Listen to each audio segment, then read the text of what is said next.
DivaScript. Code like a pro. Hello guys, welcome to JavaScript. इस video में हम सीखने वाले हैं जावास्क्रिप्ट के ऑपरेटर्स के बारे में और साथ ही साथ हम टाइप कोवर्जन और टाइप कन्वर्जन भी देखेंगे। पिछली वीडियो में हमने डेटा टाइप्स के बारे में सीखा था, जिसमें हमने देखे थे नंबर, स्ट्रिंग, बुलियन, अनडिफाइंड, नल, और ये भी देखा था कि नल एक डेटा टाइप नहीं है, नल एक वैल्यू है जिसकी डेटा टाइप ऑब्जेक्ट है। फिर हमने देखा था ऑब्जेक्ट, फंक्शन, एरे, और एरे की टाइप भी देखी थी जो कि एरे नहीं ऑब्जेक्ट है, और हमने ये भी देखा था कि एरे की टाइप ऑब्जेक्ट क्यों आती है। और at the end of the video मैंने आपको एक छोटा सा टास्क भी दिया था जो कि ऑपरेटर्स और टाइप कोवर्जन से रिलेटेड था। तो अगर आपने वो वाली वीडियो नहीं देखी, आई वुड रिकमेंड कि पहले आप वो देख लीजिए। JavaScript A to Z tutorial series की सारी वीडियोस आपको प्लेलिस्ट में मिल जाएंगी, जिसका लिंक मैंने डिस्क्रिप्शन में भी ऐड कर दिया। तो चलिए स्टार्ट करते हैं। तो पिछली वीडियो के एंड में मैंने आपको ये छोटा सा एक टास्क दिया था, तो चलिए इसको console.log करके देख लेते हैं। आई होप आपने खुद से भी ये ट्राई किया है और समझने की कोशिश की कि सम की और प्रोडक्ट की वैल्यूज़ की टाइप अलग अलग क्यों आ रही है और उसके पीछे हो क्या रहा है। तो पहले देख लेते हैं सम की वैल्यू आ गई है 25, लेकिन ये स्ट्रिंग है या नंबर है, तो उसके लिए देख लेते हैं टाइप ऑफ सम। ये आ गया है स्ट्रिंग। अब देखते हैं console.log प्रोडक्ट, ये आ गया है 10। इसकी देखते हैं टाइप ऑफ प्रोडक्ट, वो आ गया है नंबर। अब इसी बिहेवियर को हम टाइप कोवर्जन कहते हैं, जो कि हम आगे अच्छे से समझेंगे। अभी के लिए हम स्टार्ट करते हैं बेसिक से।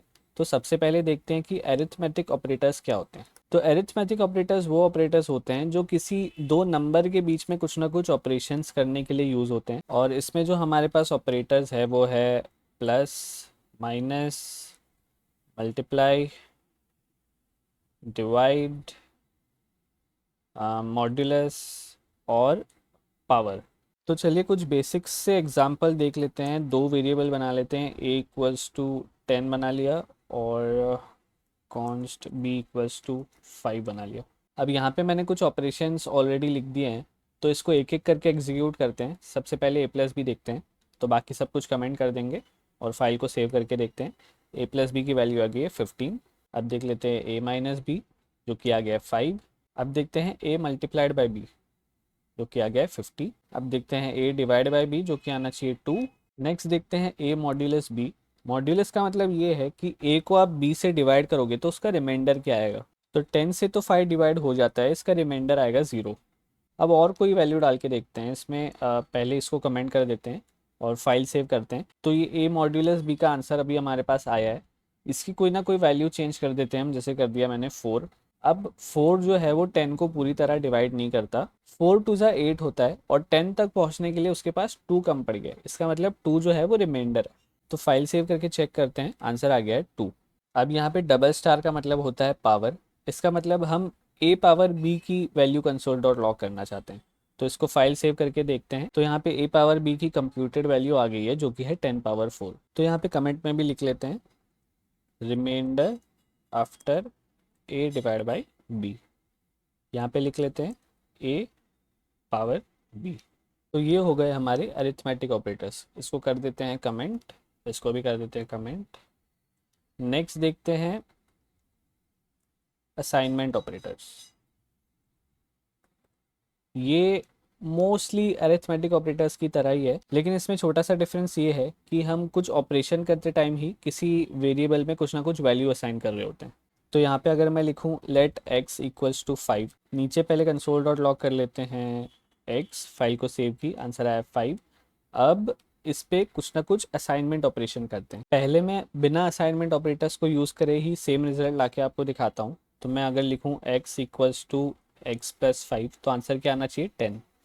तो 10 आ रहा है हमारे पास। यही सेम चीज़ मैं ऐसे भी लिख सकता हूँ, x प्लस इक्वल्स टू 5, इसका भी आंसर हमारे पास सेम ही आएगा। तो x प्लस इक्वल्स टू 5 का मतलब ये है कि x में हम क्या डाल रहे हैं, x प्लस 5। सेम चीज़ आप दूसरे ऑपरेटर्स के साथ भी ट्राई करके देख सकते हो। अगर यहाँ पे मैं प्लस की जगह माइनस डाल दूँ, तो ये क्या होगा, x equals to x minus 5। x क्या है 5, तो 5 माइनस 5 क्या आना चाहिए 0। फाइल सेव करके देखते हैं, आंसर आ गया 0। यहाँ पे कोई और वैल्यू भी डाल के देखते हैं सो दैट आपको क्लियर हो जाए। तो फाइल सेव करके देखते हैं, x equals to x minus 3। इसका मतलब ये है 5 माइनस 3, जो कि होना चाहिए 2। अब इसमें मल्टीप्लाई भी डाल के देख लेते हैं। इसका मतलब है x equals to x into 3। मतलब 5 इंटू 3, इसका आंसर आना चाहिए 15। तो असाइनमेंट ऑपरेटर्स में इतना ही था। ये बस अरिथमेटिक ऑपरेटर्स के एक एक्सटेंशन है जिसको हम किसी वेरिएबल में कुछ वैल्यू असाइन करते टाइम यूज़ कर लेते हैं। इसको कर देते हैं कमेंट। नेक्स्ट देखते हैं कंपैरिजन ऑपरेटर्स। कंपैरिजन सुन के तो आपको ये आइडिया आ गया होगा कि यहाँ पे हम दो वैल्यूज़ को कंपेयर करने वाले हैं और कुछ ना कुछ हम कंडीशन लिखेंगे उन दो वैल्यूज़ को कंपेयर करने के लिए, और एंड में हम बस ये देखेंगे कि वो कंडीशन सही है या गलत। अगर कंडीशन सही है तो उसका आउटपुट आना चाहिए ट्रू, अगर कंडीशन गलत है तो उसका आउटपुट आना चाहिए फॉल्स। तो कंपैरिजन ऑपरेटर्स का जो आउटपुट होगा उसकी टाइप जो होगी हमेशा बुलियन होगी।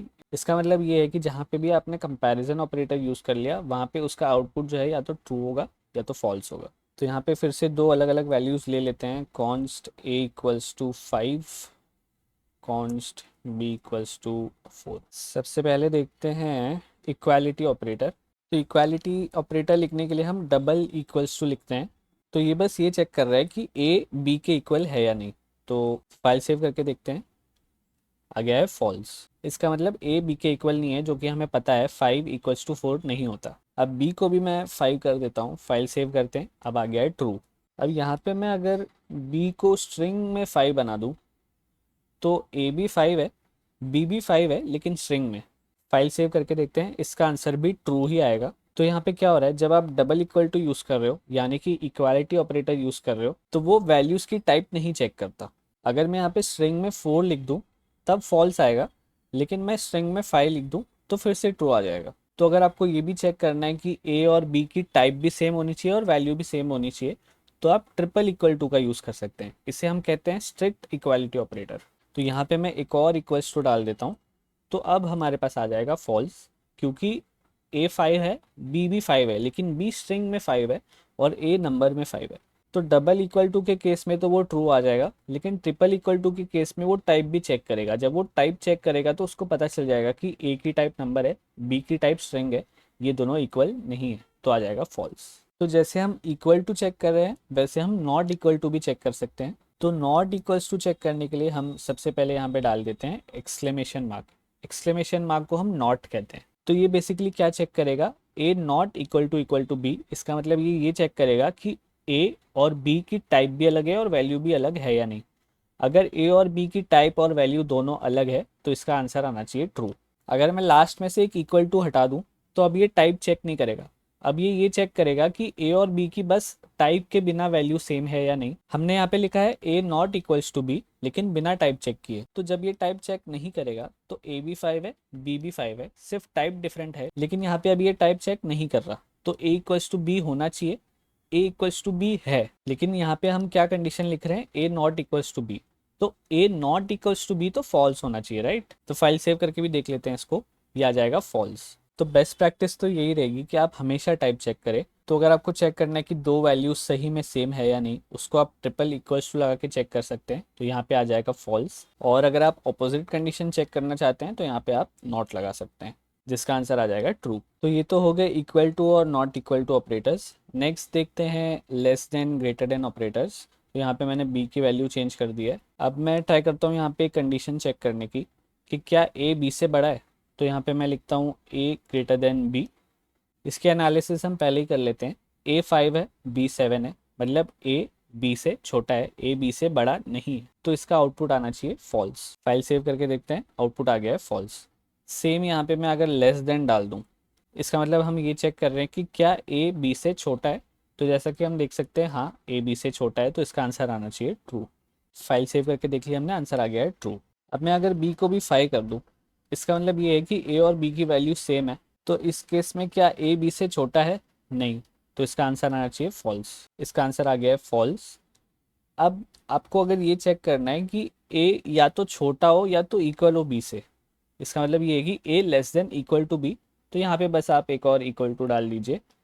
अब ये दोनों चीज़ें चेक करेगा, या तो a b से छोटा है या तो b के इक्वल है, दोनों में से कुछ भी सेटिस्फाई हो गया तो इसका आंसर आ जाएगा ट्रू। फाइल सेव करके देखते हैं, आंसर आ गया ट्रू। सेम चीज़ आप ग्रेटर देन इक्वल्स टू के साथ भी कर सकते हैं। तो a greater than equals to b है या नहीं, ग्रेटर देन तो नहीं है पर इक्वल्स टू है, तो इसका answer still will be true.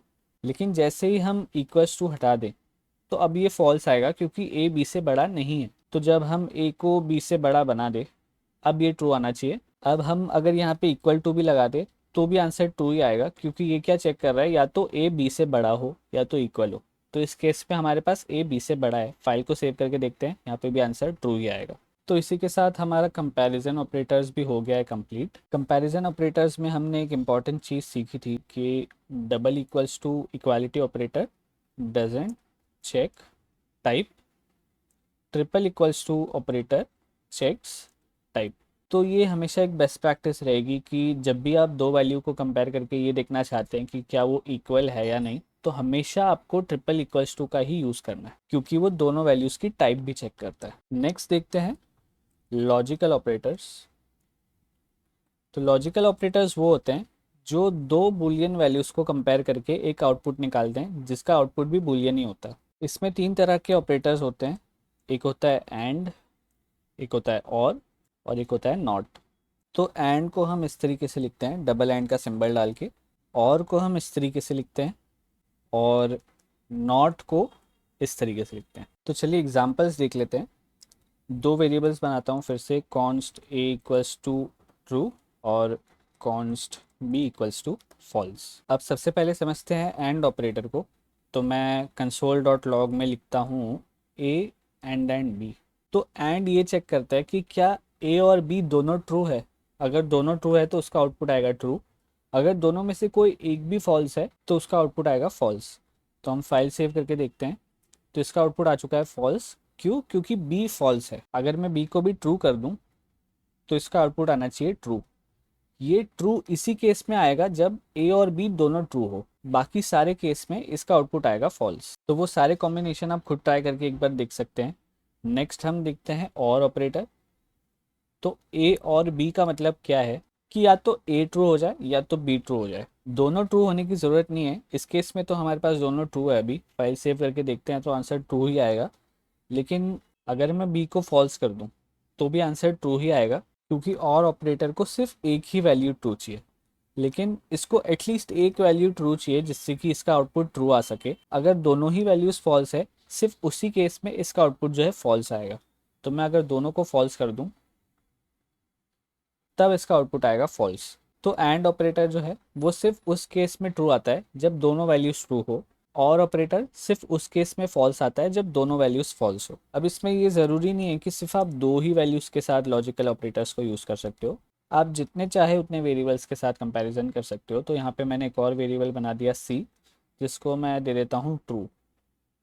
अब यहाँ पे मैं एक और लिख देता हूँ ए और बी और सी, मतलब तीनों में से कोई एक भी ट्रू आ जाए तो इसका आउटपुट आना चाहिए ट्रू, वरना आ जाएगा फॉल्स। तो तीनों में से एक ट्रू है हमारे पास जो कि है सी। तो फाइल सेव करके चेक करते हैं, इसका आंसर आ गया ट्रू। जब मैं सभी वैल्यूज़ को फॉल्स कर दूं तभी इसका आंसर आएगा फॉल्स, वरना हमेशा ट्रू आएगा। सेम चीज़ आप एंड के साथ खुद से भी ट्राई करके देख सकते हैं। तो अभी के लिए इसको कमेंट करता हूँ। अब देखते हैं नॉट लॉजिकल ऑपरेटर। नॉट कुछ नहीं करता, बस ट्रू को फॉल्स बना देता है और फॉल्स को ट्रू बना देता है। तो मैं यहाँ पे लिखूँ console dot log not true, तो इसका आउटपुट आ जाएगा फॉल्स। यहाँ पे अगर मैं लिखूँ नॉट फॉल्स तो इसका आउटपुट आ जाएगा ट्रू। तो मैं एक बार ये आउटपुट उठा के यहाँ पे डाल देता हूँ। फॉल्स की जगह में ये वाला आउटपुट रख रहा हूँ, और इस वाले को भी अनकमेंट कर लेते हैं।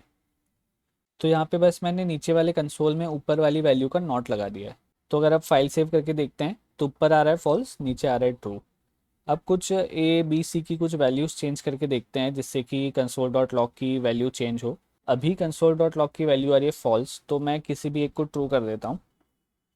तो लाइन नंबर 34 वाले कंसोल डॉट लॉग की वैल्यू आनी चाहिए ट्रू, और 36 में जो कंसोल डॉट लॉग है उसमें हमने सेम वैल्यू पे नॉट लगाया है तो उसकी वैल्यू आनी चाहिए फॉल्स। तो फाइल सेव करके देखते हैं। तो हाँ, ये एक्सपेक्टेड रिजल्ट है। तो नॉट का यही यूज़ है कि वो ट्रू को फॉल्स बना देता है, फॉल्स को ट्रू बना देता है। तो बस यही थे हमारे 4 types of operators in JavaScript. Next देखते हैं सबसे इम्पॉर्टेंट टॉपिक, जो कि है टाइप कोवर्जन। टाइप कोवर्जन का मतलब ये है कि जब आप दो अलग अलग डेटा टाइप्स की वैल्यूज़ के बीच में कुछ ऑपरेशन करवाते हो तो जावास्क्रिप्ट ट्राई करता है कि उन दोनों में से किसी एक डेटा टाइप को मैं दूसरे डेटा टाइप में कन्वर्ट कर दूं, so that final operation same data type के बीच में हो और फाइनल रिजल्ट भी उसी डेटा टाइप में आए। तो जैसा कि हमने वीडियो के स्टार्ट में देखा था, अगर मैं ट्राई करूँ स्ट्रिंग में 2 प्लस नंबर में 5, तो यहाँ पे क्या होगा, जावास्क्रिप्ट 5 को स्ट्रिंग में कन्वर्ट कर देगा।